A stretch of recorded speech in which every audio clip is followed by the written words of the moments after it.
Price Lord. கர்த்தர் நல்லவர், அவர் கிருபை என்றும் உள்ளது. இந்த காலை பொழுதிலே கர்த்தராகிய இயேசு கிறிஸ்துவின் நாமத்தினாலே உங்களை சந்திப்பதில் மிகுந்த சந்தோஷம். கர்த்தருடைய நாமம் மாத்திரம் மகிமைப்படுவதாக. இந்த நாளிலே கர்த்தருடைய அன்பை குறித்து நாம் தியானித்து வருகிறோம்.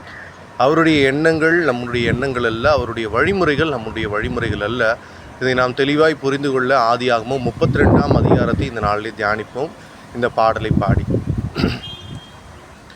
குழியில் விழுந்தோரை குனிந்து தூக்கும் அன்பு, குப்பையில் இருப்போரை எடுத்து நிறுத்தும் அன்பு. குழியில் விழுந்தோரை குனிந்து தூக்கும் அன்பு, குப்பையில் இருப்போரை எடுத்து நிறுத்தும் அன்பு. ஒடுக்கப்பட்டோரை உயர்த்திடும் அன்பு, எந்த காலத்திலும் மாறாத அன்பு.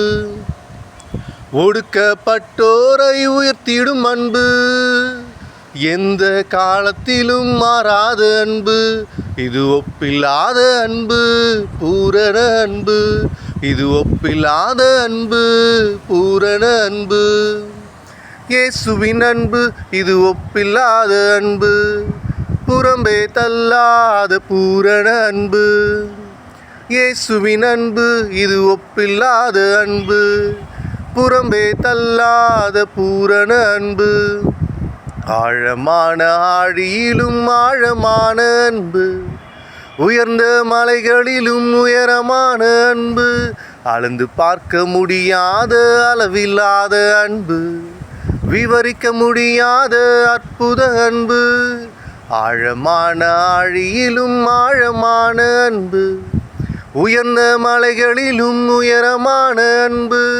அளந்து பார்க்க முடியாத அளவில்லாத அன்பு, விவரிக்க முடியாத அற்புத அன்பு. இயேசுவின் அன்பு இது ஒப்பில்லாத அன்பு, புறம்பே தள்ளாத பூரண அன்பு. இயேசுவின் அன்பு இது ஒப்பில்லாத அன்பு, புறம்பே தள்ளாத பூரண அன்பு. ஆமென். கர்த்தருடைய அன்பு ஒப்பில்லாத அன்பாயிருக்கிறது. நம்மை புறம்பே தள்ளாத பூரண அன்பாயிருக்கிறது. ஆதாம் ஏவாள் பாவத்தில் விழுந்த நாள் முதல் இந்நாள் வரையிலும் புறம்பே தள்ளாத தேவன்.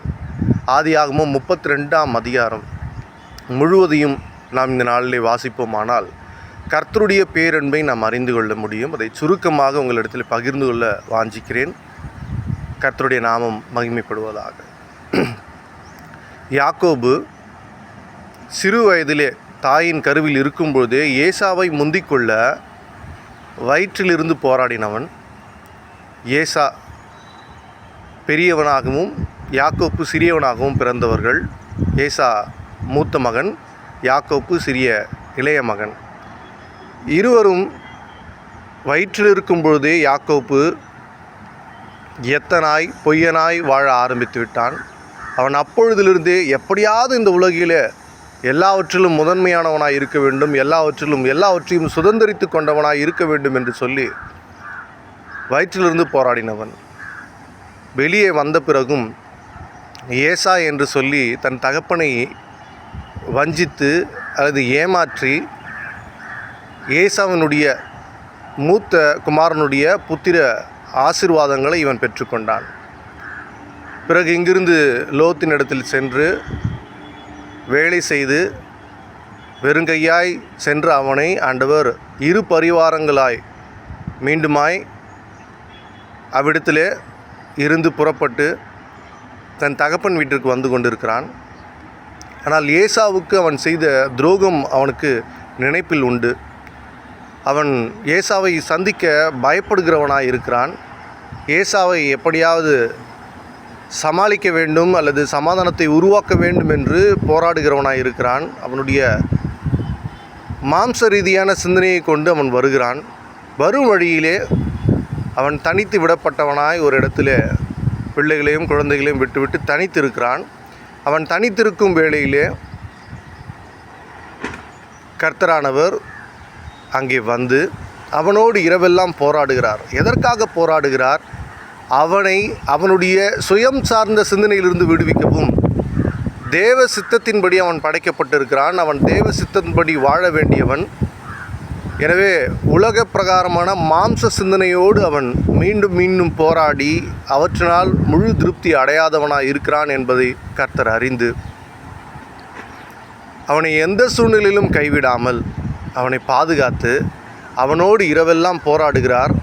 நம்மை உயர்த்தும்படியாக தேவ சித்தத்தில் படைக்கப்பட்ட மனிதன் பரிபூர்ண ஆசீர்வாதங்களை பெற்று வாழும்படியாக தேவன் உறுதியான பலமான அசைக்க முடியாத அன்போடு கூட அவனோடு போராடுகிறார். நம் வாழ்க்கையிலும் நம்முடைய உறவுகள் சில நேரம் நம்மை விட்டு பிரிந்து போகலாம். நம்மளுடைய நண்பர்கள், நாம் நம்பியிருந்த அநேக உறவுகள், நமக்கு இவங்கெல்லாம் உதவுவாங்கன்னு நம்ம நினச்சிருப்போம், அவங்கெல்லாம் நம்மளை விட்டுட்டு போவாங்க. விட்டுட்டு போனால் இன்னும் சந்தோஷப்படுங்க. ஏன்னா ஒரு மனிதன் கூட்டத்தில் இருக்கும் பொழுது வாழ்வது நேரிய வாழ்க்கையாய் தோன்றலாம். ஆனால் அவன் தனித்து விடப்படும் பொழுதுதான் அவன் உண்மையாகவே யார் என்பதை அவனால் அறிந்து கொள்ள முடியும். இந்த 100 பேர் முன்னாடி எல்லோரும் சந்தோஷமாக அப்படி இப்படி வாழ்ந்துட்டு போவாங்க. அவங்களுடைய நடைமுறைகள்லாம் பார்த்திங்கன்னா அது பார்க்க ரொம்ப அழகாக இருக்கும். ஆனால் தனித்து விடப்படும் பொழுது அல்லது தனிமையாக இருக்கும் பொழுது தான் நாம் யார், நம்முடைய சிந்தனை எப்படிப்பட்டதாக இருக்கிறது என்பதை நம்மால் அறிந்து கொள்ள முடியும். 100 பேருக்கு முன்னாடி பகட்டான வாழ்க்கையை வாழ்ந்துடலாம். தனித்து விடப்படும் பொழுது நம் சிந்தனைகள் ஒழுக்க நெறிகளை சார்ந்திருக்கிறதா என்பதை நம்மால் அறிந்து கொள்ள முடியும்.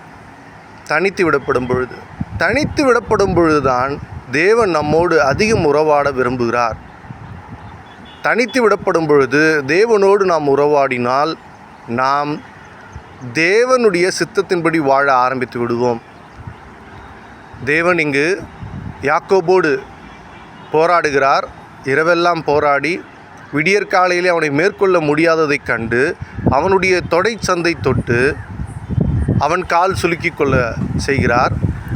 அவன் தன்னுடைய சுய பலங்களை சார்ந்திருந்தான். இத்தனை நாட்களாக அவன் எத்தனை இருந்தபடினாலே எல்லாவற்றையும் சாதித்து விடலாம், எல்லாத்தையும் இங்கே உருட்டி மிரட்டி காரியங்களை செஞ்சிடலாம் அப்படின்ற நினைப்பு அவனுக்குள்ளே இருந்தது. ஆனால் அவைகளெல்லாம் அவன் அந்த தொடை சுலுக்கி கொண்ட உடனே அவன் உணர்கிறான், என்னுடைய சுயபலத்தினால் நான் எவ்வளவு போராடினாலும் என் மனம் நிம்மதி அடையாது, சமாதானம் அடையாது என்பதை உணர்ந்தவனாய் இருக்கிறான். பிறகு நீர் என்னை ஆசீர்வதித்தால் ஒழிய நான் உம்மை போக விடேன் என்று சொல்கிறான். அவன் அந்த இடத்துல கால் நொண்டியானவனாய் மாறுகிறான். கால் நொண்டியானவனாய் மாறும் பொழுது அவன் சுய பலங்களை அவன் விட்டுவிட்டு அவனுடைய உலக பிரகாரமான படிப்பு, உலக பிரகாரமான அறிவு, இவைகளை கொண்டு இந்த உலகத்தில் பிழைத்து விடலாம், நலமான வாழ்க்கையை வாழ்ந்து விடலாம் என்று அவன் சுயம் சார்ந்திருந்த எல்லா சிந்தனைகளும் அவன் தொடை சுலுக்கி கொண்ட பொழுது அவன் உணர்கிறான், அப்பா நீங்கள் இல்லாமல் என்னால் வாழ முடியாது என்பதை ஒப்புக்கொள்கிறான். நீர் என்னை ஆசீர்வதித்தால் ஒழிய உம்மை போக விடேன் என்று சொல்லுகிறான். அப்பொழுது ஆண்டவர் அவனிடத்தில் கேட்கிறார், உன் பெயர் என்ன என்று. அவன் இதனால் வரையிலும் எத்தனாய் பொய்யனாய் இருந்தான். முதல் முறையாக கர்த்தரிடத்தில் உண்மையை ஒப்புக்கொள்கிறான். ஏன்னா அப்பா கிட்ட சின்ன வயசில் நான் ஏசான்னு சொல்லி ஆசீர்வாதம் வாங்கினவன். அவன் பேரை எங்கேயுமே அவன் முழுமையாக சொல்லி உண்மையிலே சந்தோஷத்தை அனுபவிக்கிறவனாய் அவன் இல்லாது பொய்யனாய் இருந்தான். ஆனால் கர்த்தரிடத்தில் முதல் முறையாய் உண்மையை ஒப்புக்கொள்கிறான். நாமும் கூட கர்த்தரிடத்தில் உண்மையாய் இருப்போமானால், தனித்து விடப்படும் பொழுது உண்மையாய் இருப்போமானால், எப்பொழுதும் கர்த்தருக்கு எதையும் மறைக்காமல் ஒப்புக்கொள்கிறவர்களாகவும், கர்த்தர் தான் எனக்கு எல்லாமே என்ற ஒரு ஆழமான விசுவாசம் கர்த்தர் மேல் வைக்கும் பொழுது கர்த்தர் நம் வாழ்க்கையில் உள்ள போராட்டங்களை மாற்ற வல்லவராயிருக்கிறார். நம் அழுத்தங்களை மாற்ற வல்லவராயிருக்கிறார். நீங்கள் தனித்து விடப்பட்டிருக்கிறீர்களா? மகிழ்ந்து களி கூறுங்கள். யாக்கோபு நான் யாக்கோபு என்று ஒப்புக்கொள்கிறான். கர்த்தரிடத்தில் அவன் உண்மையானவனாய் காணப்படுகிறான். அந்த வேளையில் கர்த்தர் அவனை ஆசீர்வதிக்கிறார். அவனை ஆசீர்வதித்து அவனுடைய வாழ்நாளை பரிபூரணமாக்குகிறார். அவனை கொல்லலாம் என்று தேடிக்கொண்டிருந்த ஏசாவை அவன் சந்திக்க செல்லும் பொழுது ஏசாவுக்கு எல்லா கோபமும் இருந்தது. சிரேஷ்ட புத்திர பாகத்தை எடுத்துட்டான், என் ஆசீர்வாதங்களை எடுத்துட்டான், எல்லாத்தையும் இப்படி பண்ணிட்டானே அப்படின்ற கோபம் எல்லா மனுஷனுக்கும் உண்டு தான். இன்றைக்கி கூட உலகத்தில் சொத்து பிரச்சனைன்னு வந்தால் எவ்வளவு பாசமான அண்ணன் தம்பியாக இருந்தாலும் பிரிஞ்சு போயிடுறாங்க. கோர்ட்டும் பஞ்சாயத்துமாக நடக்கக்கூடிய சூழ்நிலையில் நம்ம வாழ்க்கையில் பார்க்கலாம். இந்த உலக ஆசீர்வாதங்களுக்காக ஏமாற்றி பிழைத்து விடலாம் என நினைத்த யாக்கோபை தேவன் மன்னித்து அவனுடைய சுயம் சார்ந்த சிந்தனைகளை மாற்றி அவன் கர்த்தரோடு இணைந்திருந்து ஆதாமையும் ஏவாளையும் தேவன் படைக்கும் பொழுது அந்த ஆதி அன்பில் படைத்ததைப் போல அந்த ஆதி சித்தத்தை யாக்கோபினுடைய வாழ்க்கையில் தெளிவுபடுத்துகிறார். யாக்கோபு தெளிவடைகிறான். சுயம் சார்ந்து இல்லாமல் கர்த்தரை சார்ந்தவனாய் மாறுகிறான். ஏசாவை சந்திக்கிறான். ஏசா அவனை பார்க்கும் பொழுது ஏன் இவன் நொண்டி நடக்கிறான் அப்படின்னு சொல்லி அவனுடைய எல்லா ஏமாற்றங்களையும் கடந்து யாக்கோபை நோக்கி ஓடி வந்து அவன் அடிக்கணும்னு தான் முதல்ல ஓடுறான். ஆனால் கிட்ட வர வர வர அவன் ஓடி போய் அவனை கட்டி தழுவி என் சகோதரனே என்று அவனுடைய உள்ளம் மாறுகிறது. நாம் சுயத்தை விட்டு உறவுகளோடு பழகும் பொழுது, நாம் சுயத்தை விட்டு கர்த்தர் தான் எனக்கு எல்லாமே என்று சொல்லும் பொழுது கர்த்தர் நம் சூழ்நிலையை நிச்சயம் மாற்றுகிறார். நம்மை வெறுத்தவர்கள் நம்மை தேடி வரச் செய்வார். எனவே சமாதானத்தை உண்டு பண்ணுகிற தேவனாய் அவர் இருக்கிறார். ஆதி நோக்கத்தை நிறைவேற்றுகிறவராய் இருக்கிறார். ஆதியிலே பரிபூரணத்திலிருந்து நம்மை படைத்தார். நிறைவிலிருந்து நாம் படைக்கப்பட்டோம். எனவே இந்த ஆதியாகமம் 32ஆம் அதிகாரத்தை இந்த நாளிலே தியானியுங்கள். யாக்கோபினுடைய வாழ்க்கையை மாற்றின தேவன், வெறுங்கையாய் சென்றவனை இரு பரிவாரங்களை கொண்டு வரச் செய்த தேவன், வாழ்க்கையிலே தான் எல்லாவற்றையும் செய்துவிட முடியும் தான் என்ற சுயத்தினாலே நாம் அலக்கழிக்கப்பட்டிருந்தால் இந்த நாளிலே கர்த்தரிடத்தில் நம்மை விட்டு கொடுப்போம். கர்த்தர் பெரியவர். கர்த்தர் பெரிய காரியங்களை செய்கிறார். கர்த்தர் நம்முடைய ஜெயமானவராய் இருக்கிறார். நாம் நம்மை விட்டு கொடுக்கும் பொழுது கர்த்தர் நம்மை எல்லா விதங்களிலும் ஆசீர்வதிக்க வல்லவராய் இருக்கிறார். கர்த்தருடைய நாமம் மாத்திரம் மகிமைப்படுவதாக. கர்த்தருடைய அன்பு ஒப்பில்லாததாக இருக்கிறது. நாம் அவர் படைத்த கையினாலே அவரை கொல்ல நினைத்தும், அவரை அடித்து துன்புறுத்தியும், அவரை சிலுவையிலே முடிவு பரியனும் சித்திரவதை செய்திருந்தும் கூட நம்மை நேசிக்கிற தேவனாய் அவர் இருக்கிறார். அவருடைய சித்தமே நம்மை ஆசீர்வதிப்பதும், நாம் மகிழ்ந்திருப்பதும், நாம் விடுதலையாய் இருப்பதும், நாம் அவரை சார்ந்து இருக்க வேண்டும் என்பதுமே.